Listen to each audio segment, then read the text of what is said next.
तब अब्राहम बाबा कहते हैं सुनो सुनो सुनो, उनके पास व्यवस्था की किताब है, वो पढ़ें और बदलें।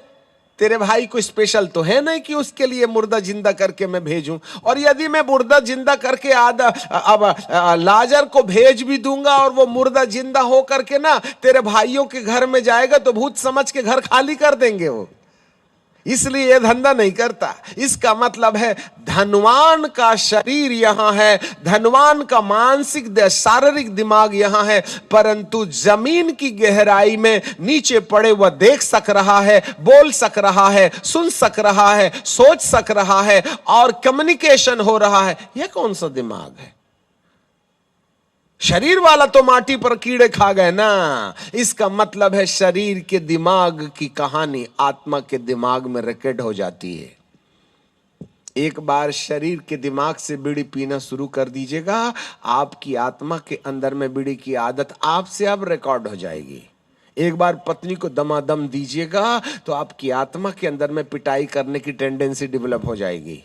पड़ोसी को कहिए जय मसीह की ब्रदर, स्वर्ग में दोनों मिल गए तो वहां भी ऐसा ही करिएगा,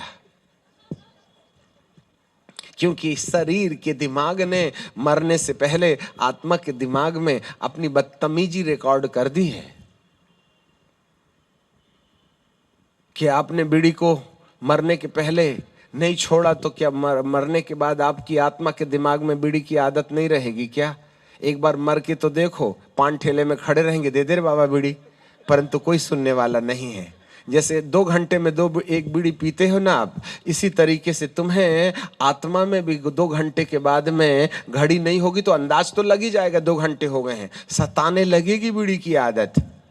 मान लो बाप पादरी साहब का गाउन पकड़ के, डोरी पकड़ के काली वाली यदि आप ऊपर चले भी गए ना, तो वहां जाने के बाद में कहेंगे यहाँ तमाकू का और गुटखा वगैरह मिलता है क्या? तो प्रभु बोलेगे बेटा यहाँ नहीं मिलता, सिंगापुर में तुमको थूकने की अनुमति नहीं है, स्वर्ग में तो सोना ही सोना है रे, कहाँ थूकेगा? और गर्दन एक बार बाहर निकाला तो गर्दन बाहर की बाहर, धड़ इधर रह जाएगा, कटमुंडा रहेगा आदमी, याद रखना मेरे प्रियो। इसलिए चेतन मन से आपने कौन कौन सी बुराई अवचेतन में रिकॉर्ड की है, थोड़ा सोच के देखो ना। मैं आपके साथ मजाक नहीं कर रहे हैं आज रात। आपके शारीरिक दिमाग से आत्मिक दिमाग के अंदर में पाप की कहानी लिखी जा रही है, या बाइबल की आज्ञाओं के पालन करने की गवाही? क्या आप व्यभिचार में फंसे हैं या पोर्नोलॉजी में? जियो सिम के द्वारा रात के 12 बजे आप कौन सी वाली वेबसाइट खोल के देख रहे हैं? क्या मेरे मालिक की आंखों में दिखाई नहीं दे रहा है? आपके चेतन मन के द्वारा वासना आपके आत्मिक दिमाग के अंदर में लिखी जा रही है। जब आप मरिएगा ना तो चेतन मन को तो माटी के अंदर गाड़ दीजिएगा, जिसको कब्रिस्तान के कीड़े ब्रेकफास्ट, लंच और डिनर बना करके खा जाएंगे, परंतु इस कमबख्त दिमाग ने पाप की कहानी आत्मा के दिमाग में लिख दिया, और ये आत्मा उस पाप के कारण जाएगी कहां, आज आप सोच लीजिएगा। यदि आज मैं मोबाइल में पाप कर रहा, शादी के पहले लव यू का चक्कर कर रहा, मेरे शारीरिक दिमाग ने आत्मा के दिमाग में गंदे प्रकार की भावनाओं को रिकॉर्ड कर दिया है। मान लो आज मैं मर गया तो ये शारीरिक दिमाग तो कब्रिस्तान की माटी बन जाएगा, परंतु ये आत्मिक दिमाग शारीरिक दिमाग के द्वारा लिखी गई पाप को याद करके अमर वाले रास्ते पर चला जाएगा। इसी के आधार पर सुखलोक और अधोलोक का निर्धारण किया जाएगा कि तुम्हें कहां भेजा जाए। जो बाइबल की आज्ञा के अनुसार चलते हैं, उनकी आत्मा को शरीर के दिमाग से उन्होंने आत्मा के दिमाग में बाइबल के पद चिन्हों पर चल करके यीशु के समान जीवन जीने वाले रास्ते का चुनाव किया है। इसलिए उनकी आत्मा को इब्राहिम की गोद में भेज दिया जाए। परंतु जो बाइबल के खिलाफ अपने जीवन में काम करते रहे, ईर्ष्या करते रहे, बैर करते रहे, विरोध करते रहे, डाह करते रहे, जलन करते रहे, स्पिरिट ऑफ इंटॉक्सिकेशन, नशे की आत्मा के गुलाम में रहे, मोबाइल के पाप में फंसे रहे, अपनी पत्नी को छोड़कर गैर पर लाइन मारते रहे, चंदे के अंदर में धंधा करते रहे, अलग अलग प्रकार की झगड़े झांसे करते रहे, इन सब बातों के शारीरिक दिमाग से कहानी आत्मिक दिमाग में डाल दी जाएगी और इसी के आधार पर नीचे जाने का चुनाव किया जाएगा। Listen me carefully.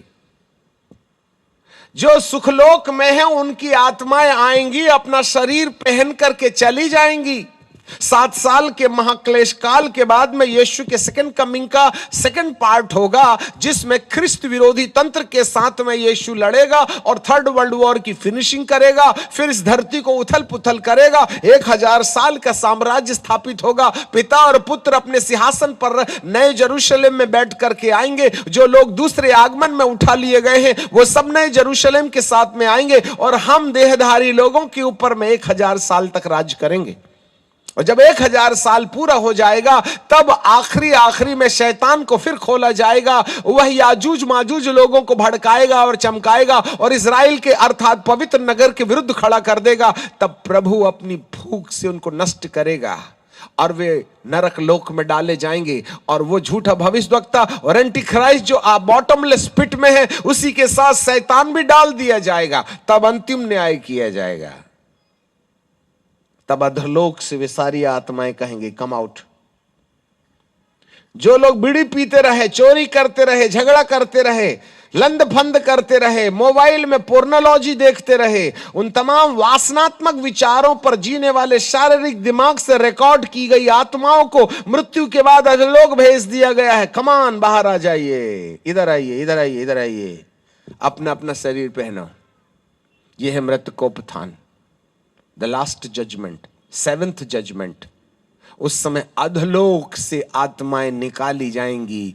हर एक आत्मा अपना अपना तन पहनेगी और तन पहन करके निकल के अधोलोक के भी नीचे नरक लोक, जिसको बॉटमलेस पिट कहते हैं, लैक ऑफ फायर, जहां शैतान भी होगा, झूठा भविष्यवक्ता भी होगा और एंटी क्राइस्ट भी होगा, हम डाल दिए जाएंगे।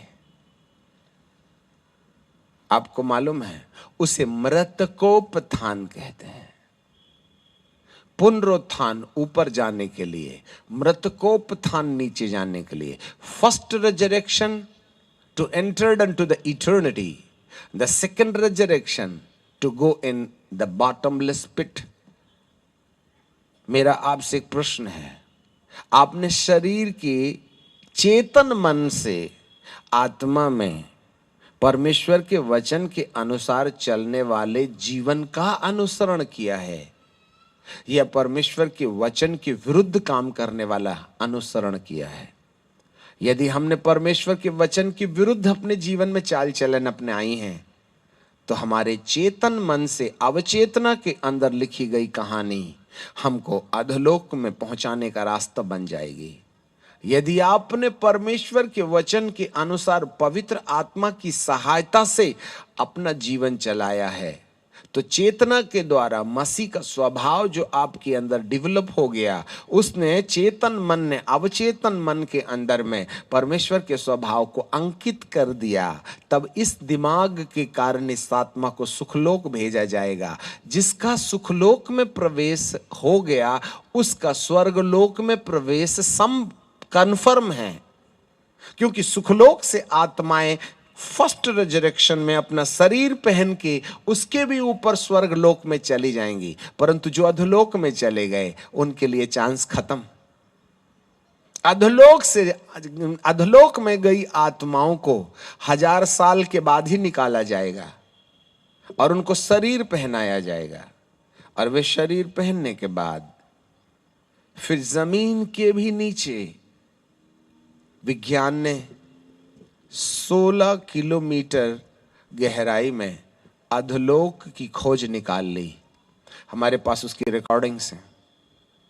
उन्होंने कहा millions of people are screaming in the lake of fire.